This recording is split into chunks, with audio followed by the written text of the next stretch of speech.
It had been a year since the tragedy that claimed both Oi and Error's spirits.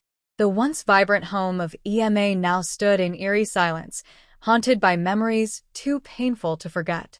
Father and son rarely spoke of the events that transpired, but both were deeply affected.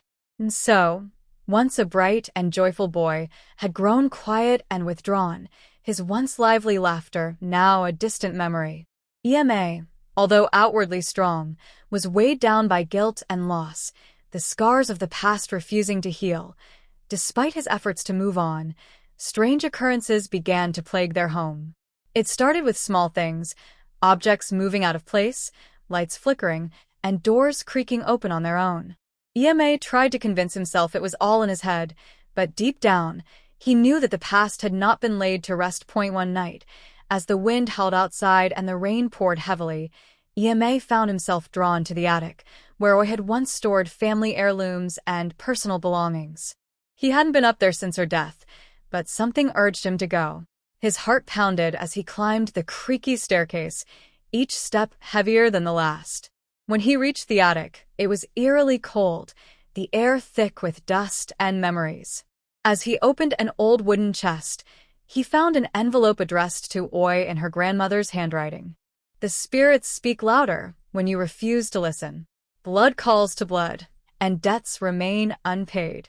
The cryptic message sent a chill down his spine. Ema stood frozen, unable to shake the growing sense of dread. What debt? What blood? Before he could fully process the meaning, a sudden gust of wind swept through the attic, causing the letter to flutter out of his hands. The attic door slammed shut, plunging the room into darkness. At the same time, and so, sleeping soundly in his room, stirred in his bed. He awoke to the soft sound of someone calling his name. It was faint, but unmistakable, a voice that was both familiar and strange. And so, the voice called again, louder this time, as if it were coming from inside the walls. And so, filled with a strange curiosity and fear, climbed out of bed. The air in his room was cold, and his breath formed small clouds in front of him. He followed the voice, which seemed to be leading him upstairs, to the attic. And so approached the attic door. It creaked open on its own. Inside, he saw a faint glow coming from the far corner of the room. It was a mirror, one he had never noticed before. As he approached the mirror, he saw his reflection staring back at him. But there was something wrong. His reflection moved differently, like someone or something else was in the mirror with him. The voice called again. And so, it's me, your sister. And so's heart pounded in his chest. His hands trembled as he reached for the mirror. But just as his fingers grazed the surface, the door to the attic burst open, and Ema rushed in, grabbing him by the shoulders. And so, Ema shouted, pulling his son away from the mirror. What are you doing up here? And so looked up at his father with wide, frightened eyes. She's here, Dad. Error, she never left. Desperate to understand what was happening to his family, Ema sought out the elderly man in the white robe, the same man Oi had refused to listen to before her fateful journey into the forest. Ema tracked him down in a small village on the outskirts of the city, where the old man lived in isolation. The man agreed to meet with Ema, but his news was grim. You cannot fight what has been summoned, the man said in a low, gravelly voice. Oi's actions opened a door between the worlds of the living and the dead. Error's spirit has returned, but it is not alone. Other dark forces have attached themselves to her, feeding off her anger and your family's pain. There has to be something we can do, Ema said, his voice trembling. My son, he's seeing her. She's haunting him. The old man sighed deeply and nodded. There is one way, but it is dangerous. We must perform the dark rite of severance, a ritual that can sever the bond between the living and the dead. But the price for such a severance will be great. You must be prepared to lose something or someone. Ema's heart sank, but he knew he had no other choice. Tell me what I need to do. The old man explained that they would need to return to the mansion deep within the evil forest, the same place where I had gone to summon Error. This time, however, they would need to bring So, for it was his bond with Error that was the strongest. The night of the ritual arrived, and Ema, And the old man made their way into the dense forest. The wind howled through the trees, and the moon cast an eerie glow on the path ahead. And so clutched his father's hand tightly, his small body trembling with fear. The deeper they ventured into the forest, the more oppressive the atmosphere became. Shadows danced among the trees, and the air was thick with the smell of decay. Ema's heart pounded in his chest as the old man led them further into the darkness. "We are close," the old man said, his voice barely audible over the wind. "Remember, no matter what you see or hear, do not stop. The spirits will try to distract you, but you must keep moving." As they approached the mansion, the trees thinned, revealing the towering structure ahead.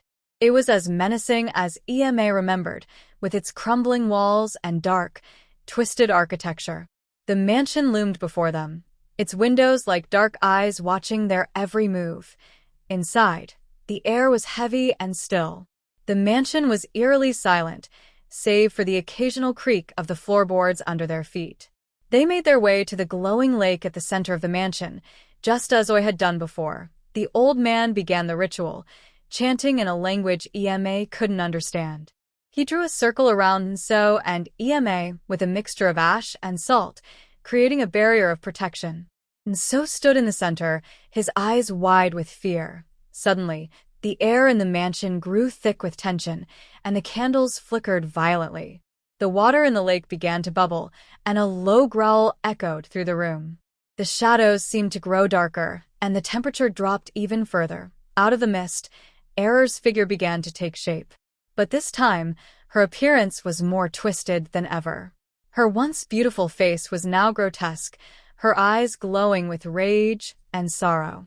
Her voice, when she spoke, was low and guttural. "Father, brother, why have you come?" Just as the ritual was reaching its climax, another figure appeared, a figure Ema had never expected to see again. It was Oi, her spirit glowing softly in the dark room. She stood between Error and her family, her hands outstretched in a gesture of peace. "Error, my child," Oi said, her voice filled with sorrow. "Let them go. Please, let them live in peace." Error's twisted face softened for a moment, but only for a moment. "You left me, mother," she spat. "You abandoned me." "I know," Oi replied, tears streaming down her face. "I made a terrible mistake, and I've paid for it every day since. But Nso is innocent. He doesn't deserve to suffer for my sins." The tension in the room was unbearable. The lake began to churn violently, and the wind howled through the mansion. Error's spirit screamed, her form flickering as if she were caught between two worlds. Suddenly, the candles blew out, and the room was plunged into darkness. Ema held Nso tightly as the old man continued chanting, his voice growing louder to overpower the wails of the spirits. And one final, deafening wail. Error's spirit dissolved into the air, leaving behind only a faint whisper. The mansion began to shake, its walls crumbling around them. "Run," the old man shouted, pulling Ema and Nso out of the mansion just as it collapsed into the glowing lake below. Back in the city, life slowly began to return to normal. Nso no longer heard the whispers of his sister, and the strange occurrences in the house stopped. Ema, although still heartbroken over the loss of Oi and Error, found some peace in knowing that their spirits had finally been laid to rest. But every so often, late at night, when the wind howled just right, Ema would hear the faint sound of a little girl's voice calling out from the darkness, a reminder that some bonds, no matter how painful, can never truly be severed. Weeks had passed since the mansion collapsed, and the spirits had supposedly been laid to rest. Ema tried his best to move on, throwing himself into his work and focusing all his energy on Nso, who seemed to be recovering well from the ordeal.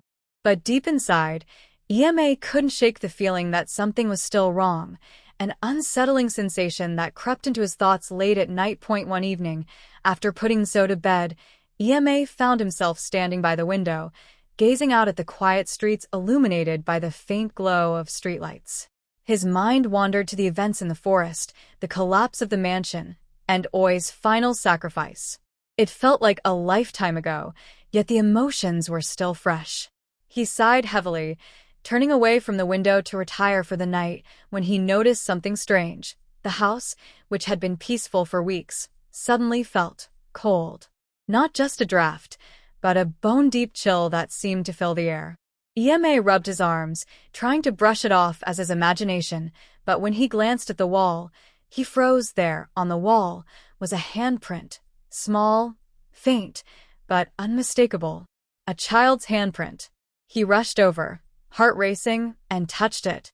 It was cold to the touch, icy even, as though the wall itself had been drained of warmth. He backed away slowly, trying to calm his growing fear. "It's nothing," he muttered to himself. "It's just nothing." But as he turned to leave the room, he heard a sound that made his blood run cold. A soft knock. Just like before, knock. Knocked at it was coming from So's room. EMA's pulse quickened, his feet feeling like lead as he approached his son's door. His hand trembled as he reached for the doorknob. Slowly, he pushed the door open, holding his breath, and So was sitting up in bed, his eyes wide, staring at the door. EMA swallowed the lump in his throat and forced a smile. "And so, what's wrong?" "Did you hear something?" he asked, trying to keep his voice steady. And So nodded slowly, his face pale. "It's her, Dad. She's back." EMA's heart skipped a beat. "Who, and So? Who's back?" And So pointed to the window. EMA followed his son's gaze, and his heart dropped. There, standing just outside the window, was the faint outline of a small figure. Her eyes, glowing faintly in the darkness, stared directly at them. "Error," EMA whispered, barely able to speak. Suddenly, the figure outside the window moved closer. EMA grabbed and So, pulling him into his arms, and backed away from the window. The room grew colder by the second, the air thick with a malevolent presence. Before EMA could react, the glass in the window cracked. Just a hairline fracture at first, but then it spread rapidly, splintering across the pane until the entire window shattered. The cold wind rushed into the room, swirling around them like a storm. "She's not gone, Dad," and So whispered, his voice trembling. "She never left."